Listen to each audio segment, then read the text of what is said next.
Welcome to the Group Dentistry Now show, the voice of the DSO industry. Join us as we talk with industry leaders about their challenges, successes, and the future of group dentistry. With over 200 episodes and listeners in over 100 countries, we're proud to be ranked the #1 DSO podcast. For the latest DSO news, analysis, and events, and to subscribe to our DSO weekly e-newsletter, visit groupdentistrynow.com. We hope you enjoyed today's show. Welcome, everyone, to the Group Dentistry Now show. I'm Bill Newman, and thanks for joining us as always. We really appreciate you watching or listening in. This one's going to be a lot of fun. I mean, they all are, but this one in particular, I've got a good friend of mine on, Scott Graverson. I've known Scott. I'm just trying to think back when we met, but we've known each other for a long time. I remember when Scott was at Henry Schein. He is now the Director of Facility and Dental Equipment at Smile Brands, a topic that we don't talk much about, facilities management. So we're gonna talk a lot about that, but I'm really happy to have you on, Scott. It's good to see you. Yeah, thank you, Bill. It's an honor to be here. And again, I've been looking forward to this conversation. Yeah, because first and foremost, I feel like you and we generally have a friendship. We just happen to be in the dental industry at the same time. So always enjoyable to spend time with you. Yeah, no, I don't get to see as much as I used to because you are managing, over 600 locations at Smile Brands? Correct. Yeah, I got the privilege of going from a vendor to Smile Brands as a national account manager role at Henry Schein. And over the course of years of my roles changing at Henry Schein through promotions and advancement, I went from being assigned to the account to managing the team that managed the account, and then leaving Schein, but always genuinely stayed connected to the organization. Steve Built, our CEO, Brad Schmidt, our CFO, and Bill McCarthy, who's our vice president of real estate and procurement. They're just genuinely good guys. And we always stayed in touch, and had an opportunity where Bill McCarthy called me after I'd left Schein and said, "Hey, can I get you to advise on something we're working on related to dental equipment?" And I said, yeah, let me noodle on this idea and kind of come back with a business plan. And it was just genuine. Like, we were friends, and we'd reach out once or twice a year and worked on this project for Bill. I wouldn't even call it a consulting project. It was just, Bill calling as a friend like you would. And at the end of it, when I kind of made my recommendation, Bill's like, "We don't really have anybody with your unique knowledge about supply chain and procurement and design, facility design. Like, you'd be interested in joining our group? Like, could we create something?" And hey, long story short, I joined the group and just shy of 5 years ago. And it's been a fun ride, learning, bringing my dental equipment and procurement background from the dealer side, kind of knowing the cards the dealer holds and the manufacturers hold, to a DSO, but then also getting the opportunity to learn the facility side, supporting 600 plus dental practices. And the facility side is equally complex and interesting as anything I've ever been a part of. You spent about 2 decades at Schein, so you were there quite a long time, and then you spent a little bit of time at Scott's Dental Supply in an executive role. Correct. Yeah, it was interesting. After I left Schein on great terms right before COVID. Didn't really have an exit strategy. It was just kind of my time was done, and I needed to go find something new to challenge myself. And then that was January of 2020, and then COVID hit a few weeks later, and the world changed really quickly. And later part of 2020, I got a call to join Scott's Dental Supply. And most people don't really know Scott's, but Scott Bigler is the owner of that business. And Scott, interestingly, hired me into dental originally in 2001. And he had a family business. It was under a different name, but it was a company that Schein ultimately bought. So I didn't work with, he hired me in 2001. We only worked together for about a year, but I'd known Scott and his family, since junior high. So going back far longer than I want to acknowledge. But got a chance to go work for Scott. Um, and it was just a little bit of alignment of the universe. One of his brothers, who I also knew, had a brain injury within a month of me being there. And it was almost like the universe brought us back together. It was like Scott had to kind of check out. He's like, hey, my brother had a major injury. He's out of state. Like, Graverson, I know you. I trust you. Can you kind of just take things and run with it, with the business? So that was, again, kind of back to the universe, kind of pulling us together. So I got a chance to work with Scott for a couple of years. And then when the opportunity from Smile Brands presented itself, like, once it was, again, kind of the universe speaking to me, like, this is where you need to go. So let's talk a little bit about, we talked briefly about Smile Brands is probably one of the oldest, most tenured DSOs, before they were called DSOs, group practices, been around for a long time. And Steve Bild has been there for quite a while. He was gone for a little bit and then was back again. So there's been a lot of continuity at Smile Brands. Can you give us a little bit of an idea? You talked about 600 locations, but can you talk a little bit about, what the model looks like at Smile Brands, and do you have specialty there? What's as far as geography goes, what does that look like? Yeah, absolutely. Yeah, you're right. Our leadership team is very well established. Brad and Steve started, what today is known as Smile Brands, 27, 28 years ago, approximately. And they're still just as passionate about the business as today as they were then. And for me, it's been pretty awesome in the sense of being able to kind of watch the evolution of the business. And when I started at supporting Smile Brands in fall of 2005 for Henry Schein on the dental equipment side of the business, they're a very different organization. I think they were 260, 280 locations, in a big de novo growth, at private equity funding behind them. And so it was fun to go through those growth years. And then back then we were still known as Bright Now, but we had these other brands under the umbrella, we got Castle Dental and Newport Dental and Monarch Dental. And Steve made the bold decision to rebrand the company. He's like, because there was always kind of like this, like, if you weren't a Bright Now office, I don't know if people ever said it this way, but there was like this perception, like you're the redheaded stepchild, like, the Bright Now people are treated differently. So Steve said, like, hey, no brand or region or group of team members is any more valuable than anybody else. He's like, so he created this Smiles umbrella, and to unify everybody. It's kind of like General Motors. Like, you're not going to find a General Motors car, but they've got the different brands. They've got Cadillac and GMC trucks and Chevy cars and trucks. And so Smile Brands kind of became that unifying umbrella. So Steve made the bold step, not just to rebrand the company, but really give us a mission statement and a purpose and our service platform to operate from, which for us, we call it Smiles for Everyone. It's how we approach our work. We want to deliver smiles to patients. We want to provide smiles to providers. And we can only deliver those smiles if we treat our coworkers well, if we treat our vendors well, we engage them and really honor that mission of delivering smiles for everyone. And we do it through our service platform. We call it the G3 platform of greeting, guiding, and gratitude.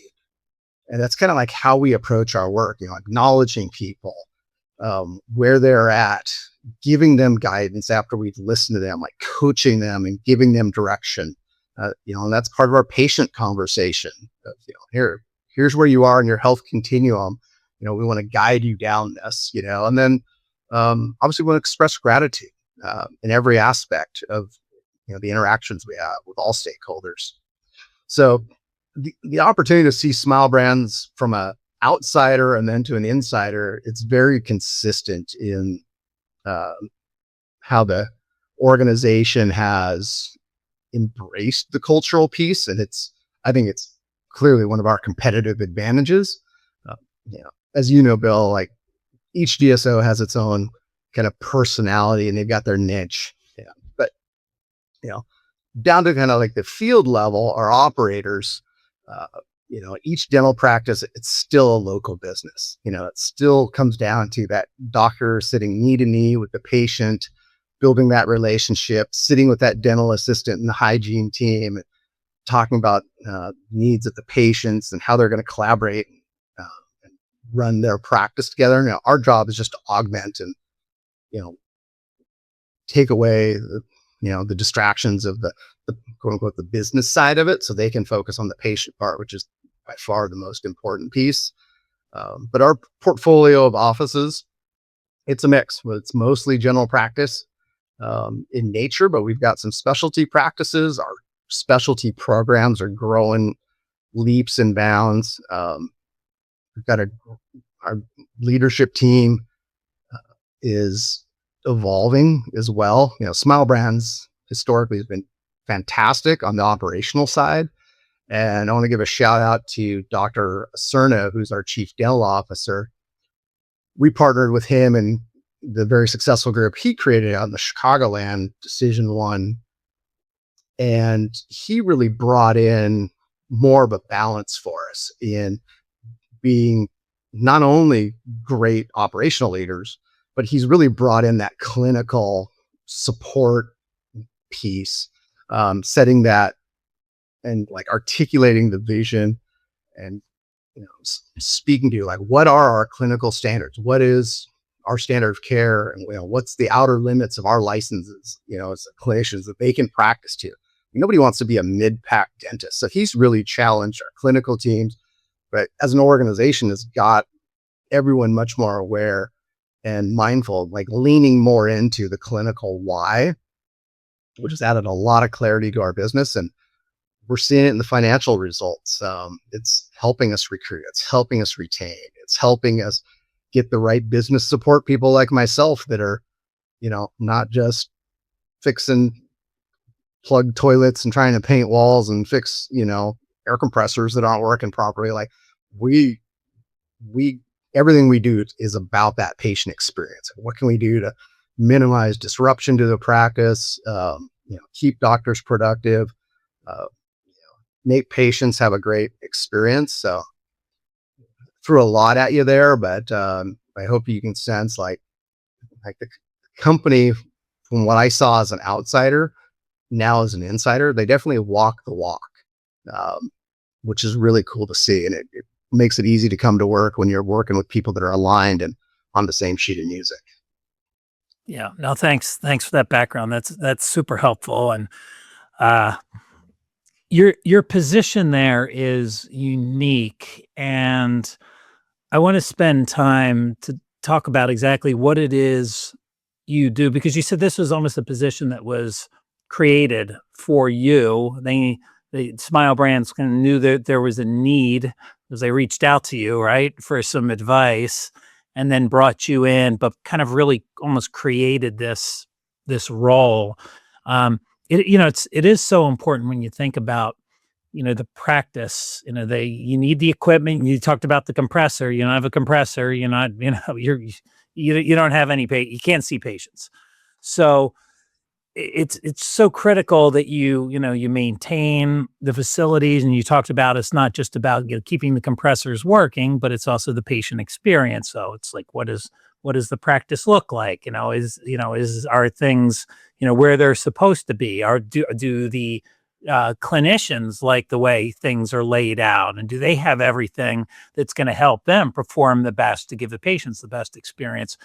So talk a little bit about what your role is there, kind of the day to day, what you oversee, things just before we started to record, you said, well, it's that time of year, we're dealing with air conditioning problems. So just some of the things you may, encounter and what you handle. Yeah, absolutely. So kind of high level, myself and the team that I support, which includes 3 regional facility managers, and then our manager of office refresh projects. So there's 5 of us in total. High level, we're responsible for the break fix. Our offices put in collectively a little over 24,000 service work orders a year, just related to facilities and dental equipment. That could be anything from a handpiece that's not working to, uh, a plugged patient restroom toilet.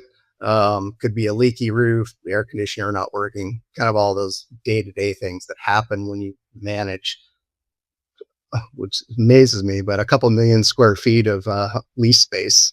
Um, so these work orders come in, and we've got a great automations with a work order management platform where a lot of the work is auto dispatched to our vendors. So for example, if an office puts in a work order, they go from the drop down menu and say, hey, it's a plumbing issue. It's the patient restroom. It's clogged. We've tried, and the system's smart enough. It'll have a pop-up that says, hey, have you tried the plunger? And they go, oh yeah, plunger, great. That worked. I don't need a plumber out here now. And ticket automatically closes without dispatching anyone. We've given them that guidance. But other times they'll be like, hey, tried that, still not working, need a plumber out. Plumber automatically gets an email. It comes into them. They get a description of the work, office location, all that.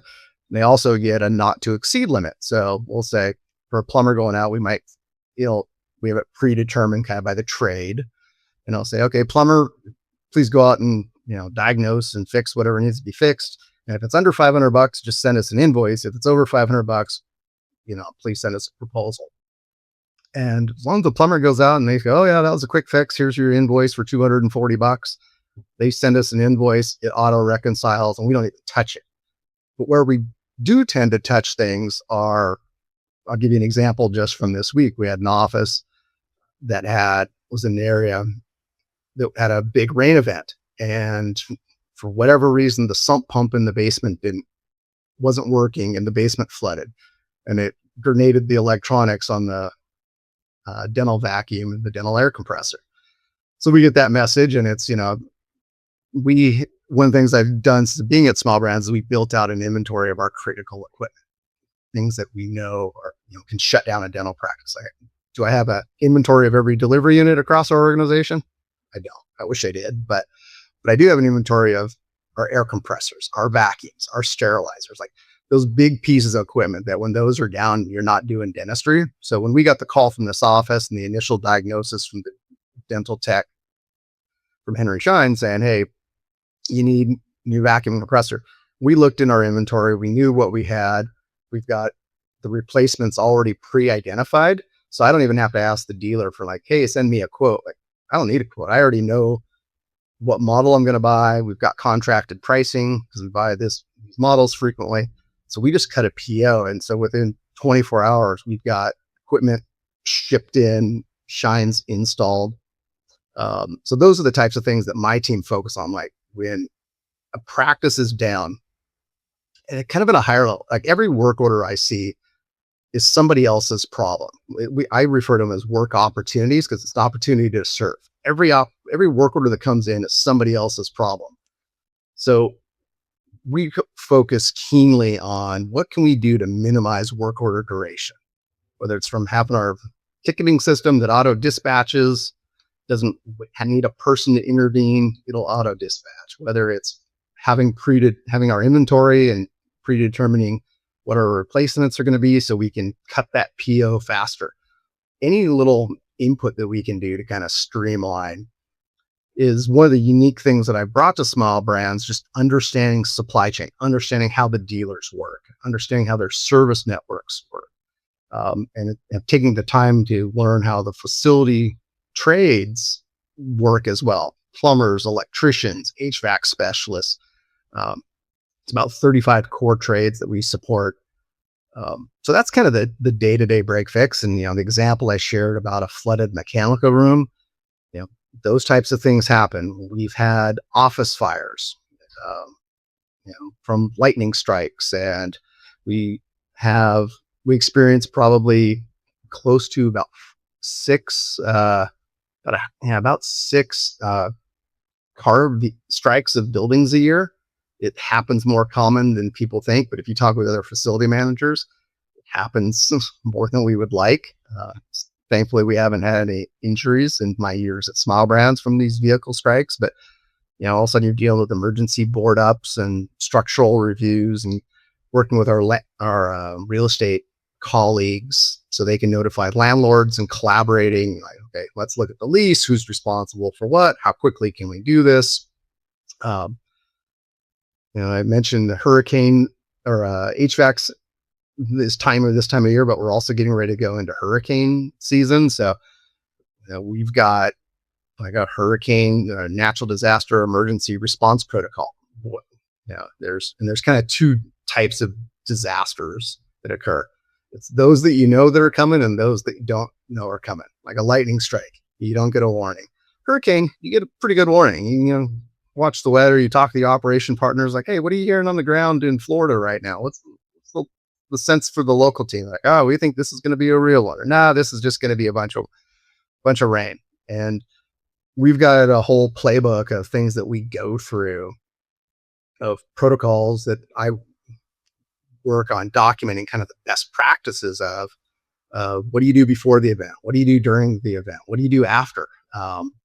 Because a lot of these become pretty complex projects too. I think one thing that I didn't realize until I got into this role was how central facility teams are in a DSO, because we kind of touch everything, every department of the business.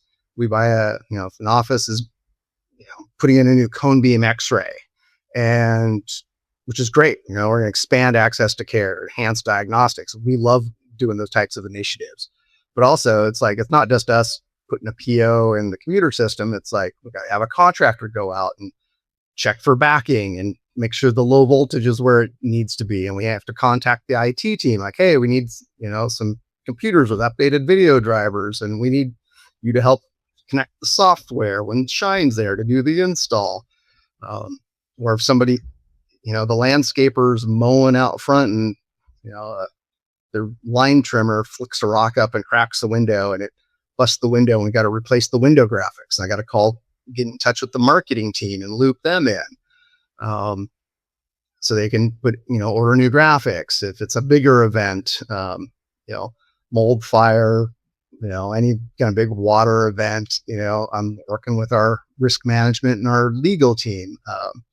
And then sometimes our accounting team, if we're trying to account for like loss of business, like, hey, practice was down, we need to, calculate what those losses are so we can, try and claim a business interruption claim. So that's one of the pieces I actually like most about the facility role, is you really get to know the entire business and all the stakeholders in it very well. And we try to approach our work, in a very welcoming way. The big organization as Smiles is, we've got close to 7,000 employees. Like, we're constantly, there's district managers and vice presidents and even office managers. And we just remind people, if you don't know where to go, come to facilities team. There's no stupid question for the facilities team. Like, we may not know the answer, but we'll direct you to a solution as best we can. You've worked, when you were at Henry Schein, you worked with a lot of different groups. How unique is the director of facility and dental equipment position? Like, we'll talk about it a little later in the podcast. You do have some counterparts, people doing very, very similar things at some of the larger DSOs.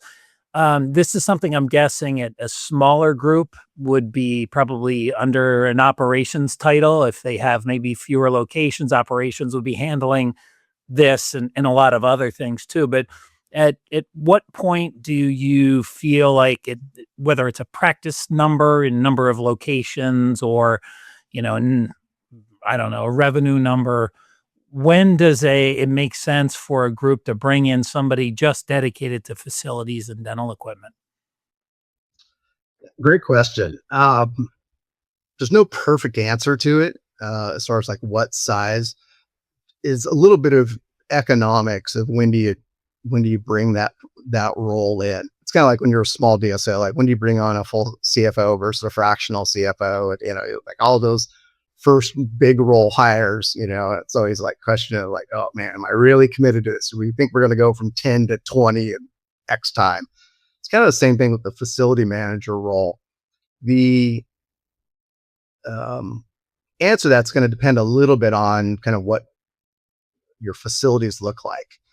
It's, one answer might be like, hey, we're leasing all the spaces and the landlord's responsible for the roof and the landlord's responsible for the snow removal out in the winter months and, all the exterior things around the envelope, that you might be able to not have as much involvement. But if you also own the real estate and you're responsible for all those things and you're doing the construction of the building, you may bring that person in sooner. But if most of your lease spaces are truly leased, then I think the sweet spot of bringing in like a full-time facility person is probably like you're starting to think about it definitely at 50 locations. And by the time you get about 70 locations, like I think it's a very vital role. And that person's probably going to wear a lot of hats. That person's probably going to be doing, inputting the purchase orders when you buy the dental equipment. They're going to be, you may or may not be on a work order management system yet. They may still be managing things via email. So they don't have some of those scale tools that you'll get that you can afford when you get to a larger scale. They might be kind of wearing multi hats, being a quote unquote project manager, like construction manager as well. And that's where some organizations, have a tough time of kind of defining where they want facilities and dental equipment to reside. Sometimes they're completely separate. I talk with quite a few DSOs on a regular basis. Some of them are aligned like we are, where facilities and dental equipment is the same team. Some DSOs, facilities falls under kind of the real estate lease administration group, which is separate from like the procurement group. And the procurement group's like, hey, I'm already dealing with Shine, Patterson, Venco. I'm buying all my supplies. I'm buying my equipment problems. So that group kind of just handles that. And so the facility and equipment roles are separated. And that's true of even some very large DSOs. There's no right way or wrong way about that. But one thing, it's kind of alluded to earlier about Smiles really leaning more into the clinical side and supporting clinicians of my facility management team. And there's 5 of us, including myself. My 3 regional facility managers that are engaged with our offices every single day don't have facility backgrounds. Every one of them have clinical backgrounds. They were chairside. They work knee to knee with doctors, incredibly brilliant people, but they've got that empathy because they've worked in a clinical environment previously. And I can't emphasize enough how valuable that is. And I think that's one of the things that's unique, because they've used the dental equipment. They understand, how to change an amalgam separator in a mechanical room. They understand when you've got a bad O-ring on a handpiece or an air water syringe. And they're very good at, pulling those details out of offices and coaching them like, hey, if you do this, maybe you can fix it yourself without having to get a technician out. They're great instructors. And then the 4th person on my team is our office refresh manager, which is part of what we do is also just reinvest in our offices. Not everything we do is fixing the broke stuff. We actually get to work on some really great projects, office expansions. Like we love the phone call that says, hey, you helped us build this office out 5 years ago and production's kicking butt right now. We've got a couple empty treatment rooms. Can you help us get equipment for these 2 extra rooms we've got available? We're going to hire another doctor. We love that. Or maybe like, hey, we're kicking butt and we don't have any more room. Boy, the nail salon next door just closed up shop and there's an opportunity to lease the space next to it so we can expand into that. We love those types of projects, but we also have projects where it's just, it's, when you lease a dental facility, everybody knows it's super costly to build out a dental office. So we don't move offices very often. And they're staying in the same facility for 10, 15, 20, 30 years. Like you got to paint them every so often. You got to do flooring replacements. Sometimes you got to do cabinetry replacements and LED lighting upgrades. Frank, for my team, leads our office refresh program. And we're fortunate we've got a very healthy refresh budget that we get to reinvest in our practices and go to our market leaders, help us prioritize the work. And we've got kind of some scoring mechanisms we do because not all offices age at the same rate for a variety of reasons. But it's great when we go work with our operations partners and say, hey, congratulations, you've been identified as one of the offices we want to reinvest in. Let's go. Let's work on this and give this office a facelift. Those are the fun projects we get to work on. So it's quite a variety of things that we work on. It's the break fix, it's the disaster response components, it's the facility renovation projects. But it all comes back to the people part of it is the unifying part that we get to engage with all levels at the office level, with our vendors and with our executive team. So it makes the kind of that central role in facilities so vital. But again, different ways to structure on how to get there and when to get there. So let's move on to procurement strategy, formularies, vendors, that fun world. I mean, you are in I think, a very unique position. We do see from time to time where you see a lot in business development, right? Where the biz development role, you might have somebody that was on the vendor side of things, has that really like that sales background. And so they can they transition over into M&A and are really good about kind of selling the value of a certain group, or as doctors are looking to sell their practices. So we see that you kind of have that similar, this is an ideal fit because you've had, with 2 decades with Henry Schein, you've seen a lot of groups, the way they've been built, the way they're run, and can really kind of take the best from all those customers that you had and bring that to Smile Brands. But talk a little bit about procurement strategy, and then, beyond that, how you work with vendors. What's that look like? What have you kind of brought in from your outside experience to help Smile Brands? Yeah. So the procurement piece is always driven first and foremost from what's the clinical standard, what's being prescribed at the office level. And, with our chief dental officer, Dr. Arcerno, and the rest of our clinical advisory board, they offer our provider network great autonomy. If you're buying a sealant or a composite material, like, they vet out and they've got all kinds of, different branded options. They've got private label options, because those are clinically sensitive items. We're not going to prescribe those. That's a clinical decision to be made. But on the equipment side, most of the time we're able to standardize quite a bit on, like our brand, the air compressors and vacuums we buy to the x-rays we buy. Most of that equipment is relatively standardized. We know who our partners are and they've been vetted, and they don't change that often. So the equipment formulary is vastly simpler to manage than what the merchandise supply professionals and my colleagues have to manage for procurement. But we have a very defined formulary of products. We know what dental chairs we're going to buy most of the time, and all those products that I had mentioned. So we take that and then we look at the data. We look at our forecast. Like how many of these units a year do we buy at a regular basis? We try, because what we're trying to do is help forecast and be accurate as best as possible when we're negotiating with the dealer partner. Or a lot of times it's with the manufacturer as well. Because everybody, like the worst time to ask for a deal is when you say, my vacuum is down today, I need a deal. That's the worst time. The better time to negotiate the deal on the vacuum is like, hey, last year I bought 40, but this year I'm going to build 10 more offices than I did last year. And with my run rate, like I'm still buying 40 last year, I think when I'm buy 50 this year, is there a better rate? Or realistically, in this time in the world, it's like, if I buy more, can you at least not raise my price? So it's, we deal with that. But, what we try to do is help our vendors understand what our volume is going to be, so they can forecast. They can go to their leadership teams with some quantifiable numbers and say, hey, Smile Brands, like we're going to be Smile Brands exclusive air compressor vacuum partner.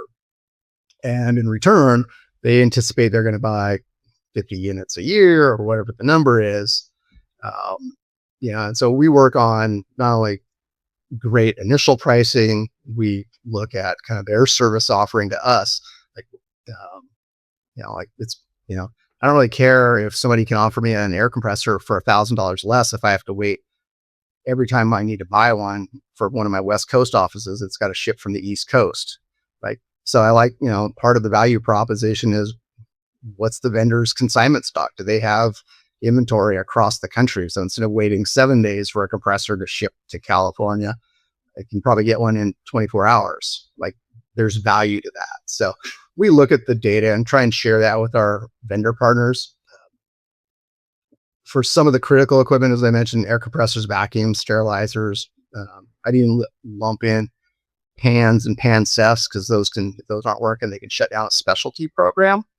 But those critical pieces of equipment, we'll actually share our inventory asset list with our vendor partners.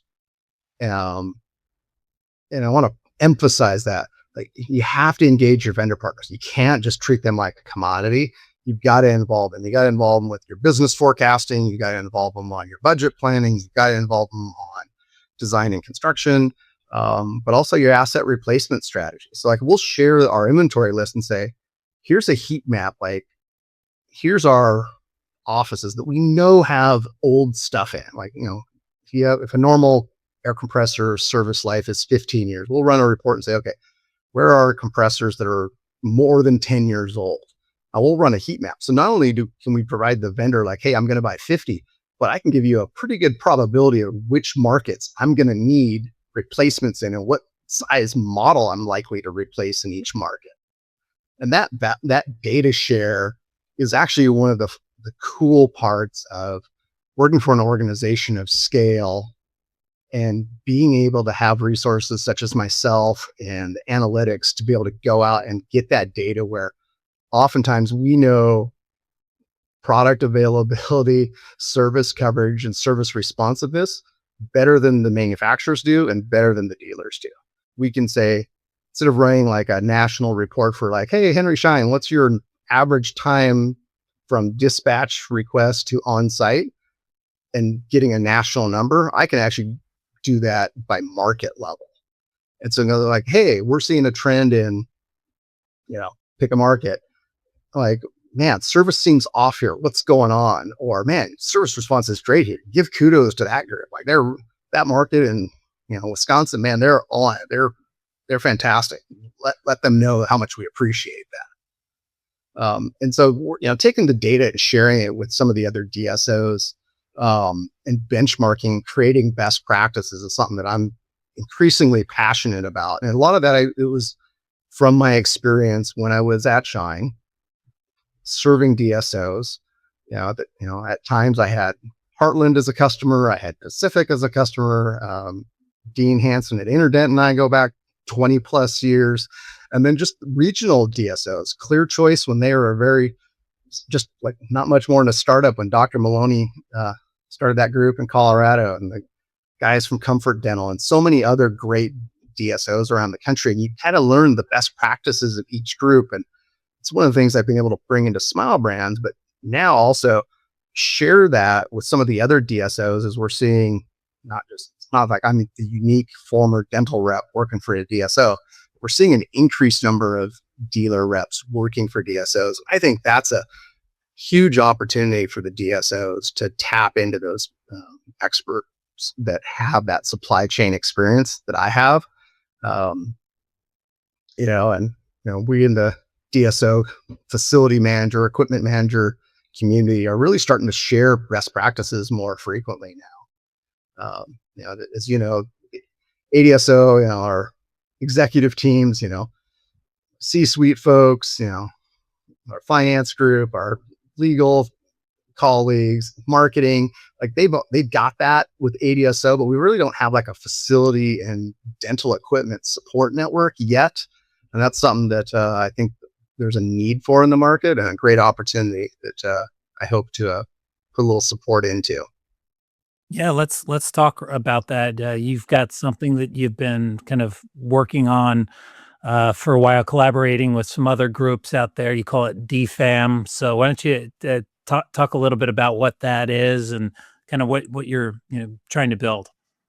Yeah, the DFAM group stands for Dental Equipment and Facility Asset Managers.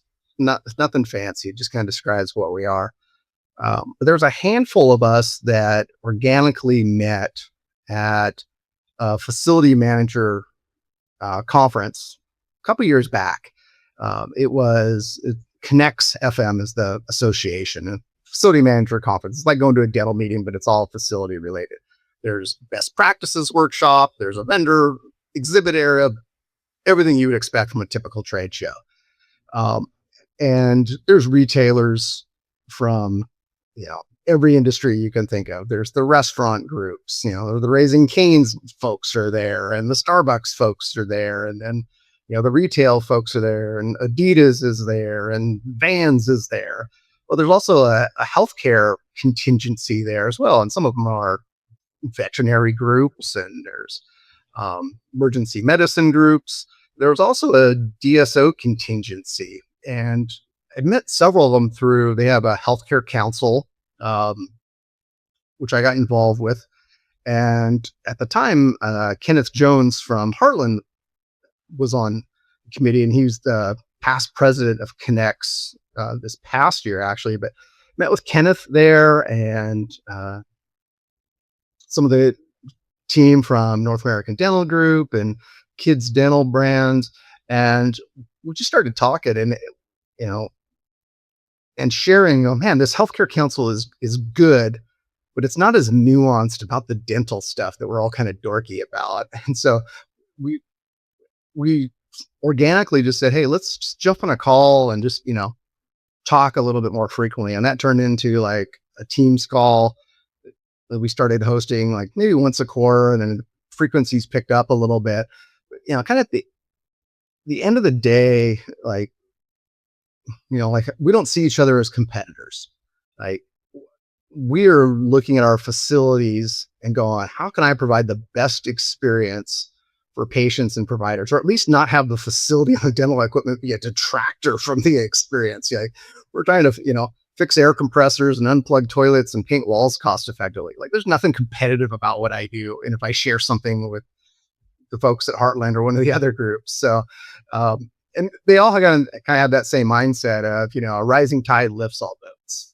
And we've really leaned into that about, how do we help each other provide the best healthcare experience we can? Like, if we can reduce our HVAC operating costs, which is the largest facility maintenance cost for every retailer. Like, if we can learn from somebody else, or, and for example, like we did an RFP a year ago in the HVAC category. I got huge input from the other DSOs on how they manage their vendors, and they provided references and like, hey, when I did our last contract, man, I really wish I would have honed in on this one component more. So we've taken this group, DFAM, and we're starting to make it into more of a structured call, inviting more groups to it of all sizes. It's kind of the general theme is we're all DSOs and we're all supporting multi-state operations. We don't really have like hey, you got to have 500 offices to join the call. It's not that. It's, just, be there for the right reasons. And we've talked on subjects, anything from vendor selections, when do you hire a local vendor versus a national vendor? What's your mold remediation protocol? What's your hurricane response protocol? How do you write a bid spec? Or how do you review bids? Or, hey, I got a cabinetry project in Arkansas. I don't do a lot of work in Arkansas. Has anybody got a cabinet guy they can recommend? So, I mean, sometimes the group, it can be structured in their calls with specific agendas, and other times it's a network of people that you can pick up the phone or shoot an email to that's doing the same job you are, and just they can either offer some insights or just validate the craziness that you're working with and go, yep, that HVAC bill sucks, but that's what that costs.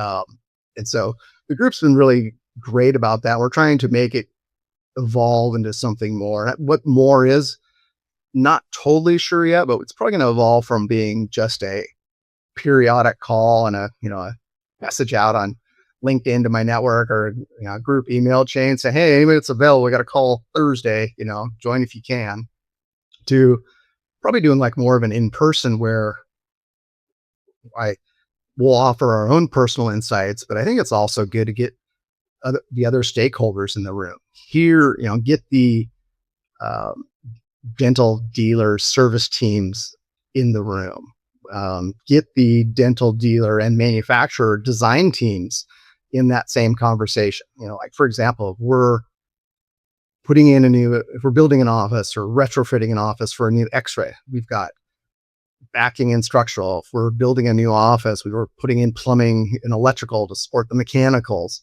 Well, how do you route the plumbing lines? There's a bunch of ways you can do it. And some may be like, you save on the equipment, but you pay more on the construction. And some are like, oh, if you do it this way, you can save on both. And that's what we're trying to build out with this network, and involve the suppliers as part of this community. So we just hear each other's needs better, and again, work to elevate the healthcare experience. As we start to wrap things up here, it's been a great conversation. This is very unique, and it's in a good way. I really appreciate you really digging deep on this. Um, let's talk a little bit about the one thing that seems to be talked about on every podcast we do, which is leveraging technology, AI, and data. So how are you looking at whether it's AI or the data that you have and trying to actually compile that? And I know there's a lot of talk about predictive maintenance. When, do we repair or replace? And, it's easy enough when it's one location, but across 600 locations, then you can, I think, leaning on solutions like AI and technology and different platforms can be really, really beneficial. What are you doing like right now, or how are you leveraging, AI and technology in your role, and how do you see it, maybe improving and changing in the next couple of years? Yeah, I'm actually excited about it. I'm not a huge techie guy, but I'm actually quite excited about the insights and the pace of analysis and decision making and guidance that AI is going to help augment us with. It's absolutely going to change how we do business. For my team, I don't see it as being like a headcount threat. I think it's going to allow us to work on our business differently. We're using it today in kind of a hybrid model. We're stuck between kind of the old school, like, hey, let me look at some spreadsheets, just because stuck in the old behaviors. But we're also utilizing AI in a couple of different ways. So from a structured way, like the work order ticket platform we use, it's a product called Service Channel. It's widely used in the facility industry, and they've started embedding some AI tools in that. Whether it's from the office level user when they start inputting a work order, if they're using the mobile app, they can speak into the phone and the AI will say, hey, what you described sounds like this. And it'll, make a recommendation. And if needed, it'll dispatch a vendor. On the back end, if there's a work order, and you can imagine a work order will have notes attached to it. And the note could be something as simple as work requested. Note number 2 is vendor accepted the work order. Number 3 is vendors on site. And then it's, tech fixed it, invoiced, whatever. But also it could be, there could be there could be 100 notes in there from, hey, this is a plaguing issue. There's multiple trades involved. And now there's a button that just says AI summary. And I can hit that AI summary and it spits me out a nice little concise summary. So if I've got a district manager that says, hey, what's going on in our Delhi office? Like, oh, great. Let me send you a concise summary. I don't have to put a lot of time in it. So simple things like that, AI is very useful for. But we're also using it for the data. And as you were alluding to, like the predictive maintenance and the predictive replacement identification, we're using the data now to look at the age of our assets, a little bit of make and model, because we've got enough nuanced data because we have a large enough sample base where I can look at life expectancy differences between different makes, different models, manufacturers, all that, which is pretty neat to share with the manufacturers because I probably have more data on it than they do, at least more than the sales teams usually do. But I can also take that data, and what we're using it for now is we'll look at the age of the equipment. It could be an HVAC unit, it could be a dental piece of equipment. We overlay the office performance data on that. So what's the sales? What's the EBITDA at that office? How much lease is left? If I've got, a lease that's coming due, and we know the landlord's not going to expire, I might have that one approach that's different. But if I have a lot of lease opportunity left, I may be more apt to do things. So we overlay kind of those big data points, age, condition, as much as we can grab it. We can pull in service history records. This air compressor over its 10-year lifespan had one preventative service maintenance every year for 10 years, or has it had 5 because micro components keep breaking on it? Well, we're using all that data now and printing out these short synopses where we go to our operational leaders and say, hey, instead of me coming to you saying, hey, the air compressor broke, and I'm reactively asking you to approve an approval to replace this thing, now we can go to them and have been going to our operational partners saying, hey, here's where our greatest risks are based on revenue contribution to the company. So, if you've got a 15-year-old air compressor at an office that's doing $1 million a year, do you prioritize that, or do you prioritize the 15-year-old air compressor at the office that's doing $7 million a year? Like, the data is kind of guiding us so we can prioritize our capital where our greatest risks are. And that's where AI is exciting to me, because now not only is it good because if we can proactively replace things, we take that risk of production loss, disrupting a patient experience, upset providers. But our customers don't have this disruption, but my team doesn't have the disruption. Like, we wake up every day like everybody else and like, hey, I'm going to knock out these 3 big initiatives today. And then we, log into our computer and like, air compressor just went down. Like, man, now I got to do this fire drill of cutting a PO and coordinating with the dealer to find out if they've got it in stock and how quickly can they get techs back out and get an electrician. Like, it's just a fire drill. It disrupts your whole day. But if we can proactively replace it on our schedule when we choose, like, hey, the doctor's going to be on vacation for the 4th of July holiday. Great. That would be a good week to proactively replace a piece of equipment that's going to require the office to be down. And that's where AI, for me, is going to be, help us elevate the healthcare experience. And actually, it just makes our work interesting too by having these new tools. Excellent. Oh, great. Well, wonderful conversation, and it's great to catch up with you. And like I said, it's long overdue. Scott, if people want to reach out to you, what's the best place to connect with you? Yeah, LinkedIn is always easy to get a hold of me, or call, text, email. I'm pretty easy to find. Well, and so I'll drop your LinkedIn handle in the show notes so people can reach out to you there. And Scott's last name, he is S-E-N. So when you look him up, make sure you put an E instead of an O. I'm sure you get that a little bit, but it's great to have you on. And also, if you're interested in learning more about Smile Brands, it's super easy, smilebrands.com. That's their website. And just a pleasure to have you on, and just chock full of really great information. And thank you, everybody, for tuning in today. We appreciate it. This was a long one, but it was a really, really good one. And we have not explored this subject in any depth at all, and really happy to do that with our good friend here, Scott Graverson. So thank you for listening, watching, and until next time, this is the Group Dentistry Now Show. Thank you for joining us today. Don't forget to subscribe to the podcast to stay up to date on the latest DSO news, insights, and events.